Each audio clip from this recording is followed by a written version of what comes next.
project known as Southside Rising took a step closer to becoming a reality tonight in Elmira. The plan aims to redevelop and repurpose areas of the struggling south side of the city. Tuesday, the Development Department unveiled their vision for the future. Redeveloping Brand Park Pool and sprucing up abandoned properties. Just a few of the goals for the Southside Rising redevelopment project. We're also looking for some changes in housing stock to try to improve the housing stock in the area. We're looking strongly at programs and zoning changes that will help us do that. The Brand Park Pool redevelopment would fill the pool in and create a park with plants, grass, and a children's play area, and a stage where the pool deck is now. The city says moving forward, the pool would have to be tested for strength before it was filled in, and that the structure is eligible for placement on the historic register.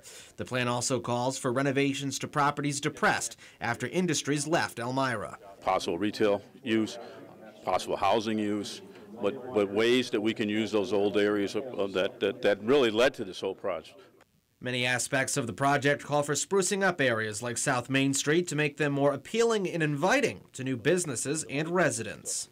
There is obviously a clamoring for either light industrial or retail to try to drive this local economy. Many of the people like Natalie Hughes who came to the workshop Tuesday night were pleased that the city was trying to move forward. Adding trees and planting grass, and I think that's the first step that they should do. Hughes was skeptical, however, of the city's plan to redevelop and build new buildings. I don't think it's a good idea because, say, if a business fails, they're just going to have a building and they're not going to, what's next? What's next for Southside Rising? The city will now start meeting with private sector and economic development officials to determine how and when the project will move forward.